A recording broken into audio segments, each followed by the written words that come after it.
Hi friend, ఇగో చూడండి, ఇగో మాది road. ఎంత రోడ్డు ఇది. మా ఇల్లు పక్కనే ఇగో చాపు. గ్యాస్ అయిపోతే ఇక కట్టెల పొయ్యి మీదనే ఉంటాను. వారానికి 1000 రూపాయలు అయిపోతాయి.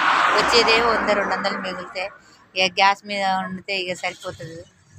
చేసిన కష్టం అంతా ఇక గ్యాస్కి పెట్టవలసి వస్తుందని పొద్దున్నాక మధ్యాహ్నం టైంలో కట్టెలు వేసుకొని పొయ్యి మీద వేసుకుంటున్నాం. ఇక చూడండి, ఇదంతా రోడ్డు. మేము ఇల్లు ఒకటి కట్టుకున్నామండి, అప్పుల పాలు అయిపోయాము.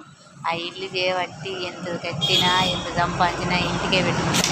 ఇంట్లోకి ఏం కాలేదు. అగో ఇది షాప్. ఇంతవరకు ఎవ్వరు ఏం రాలేదు.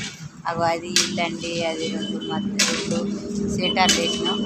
ఆ సెటర్లోనే నేను ఉంటా, దాంట్లో ఉంటా. అంత మట్టి గ్రీన్ పడత వేసుకొని ఉన్నా. ఇక ఆ ఇల్లు ఎప్పుడు పూర్తి అవుతుందో ఏమో నాకు అర్థం కాదు. చేస్తూనే ఉన్నాం, కష్టపడుతూనే ఉన్నాం, అప్పులే కడుతున్నాం. చూడండి, ఈ బాధలు చూడండి. రోడ్డు మీద ఈ గంటలు, ఈ చెంబులు, పొయ్యిలు చూడండి. మేము యూట్యూబ్ ఛానళ్ళల్లో మేము చేస్తున్నాం. మేము చేసే వీడియోలు లైక్ చేయండి, షేర్ చేయండి. బాయ్ అండి, నమస్కారాలండి.